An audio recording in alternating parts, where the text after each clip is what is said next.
ការផ្ដល់សេវាច្រកចេញចូលតែមួយនៅព្រះវិហារ9 ខែដើមឆ្នាំរួមទាំងក្នុងស្ថានភាពជំលួសព្រំដែនខុសពីបណ្ដារាជធានីខេត្តផ្សេងទៀតការប្រព្រឹត្តទៅនៃសេវាច្រកចេញចូលតែមួយក្នុងខេត្តព្រះវិហារនារយៈពេល9 ខែដើមឆ្នាំ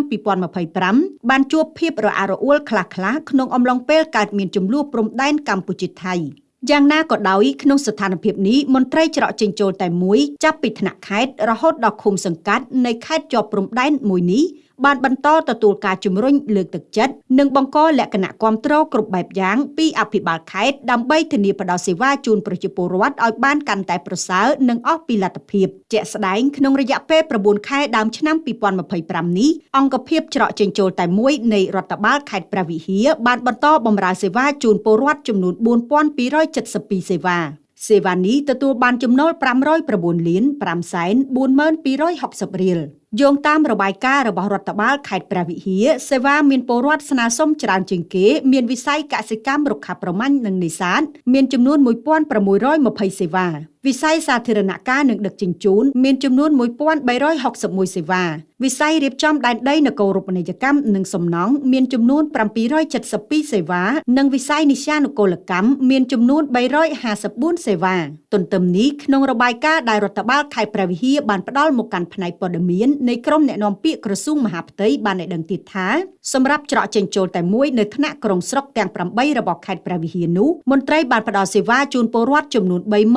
3859សេវាទទួលបានចំណូល66លាន587,000រៀលគណៈយន្តការច្រកចេញចូលតែមួយរបស់រដ្ឋបាលឃុំសង្កាត់ទាំង51នៃខេត្តព្រះវិហារបានផ្ដល់សេវាជូនពលរដ្ឋសរុបចំនួន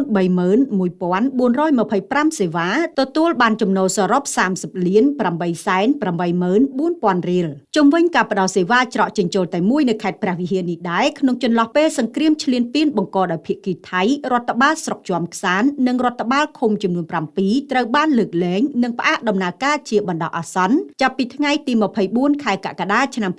2025រហូតដល់ថ្ងៃទី1ខែកញ្ញាឆ្នាំ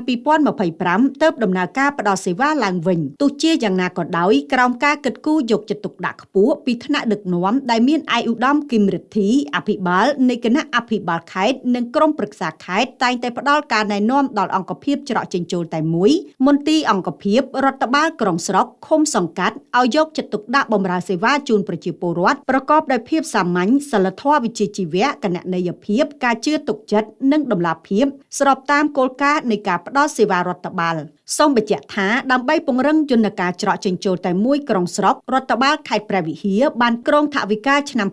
2025សម្រាប់សាងសង់អគារការិយាល័យច្រកចេញចូលតែមួយនៅក្នុងស្រុកចំនួន3បន្ថែមទៀតដើម្បីឲ្យក្រុងស្រុកទាំង8មានការិយាល័យច្រកចេញចូលតែមួយគ្រប់គោលដៅក្នុងការផ្ដល់សេវាជូនពលរដ្ឋរបស់ខ្លួនការសាងសង់អគារទាំង3នឹងដាក់ឲ្យដំណើរការផ្ដល់សេវានៅក្នុងឆ្នាំ2026ខាងមុខនេះបើតាមរបាយការណ៍រដ្ឋបាលខេត្តព្រះវិហារត្រយងនាំសារពិតគ្រប់ទីកន្លែង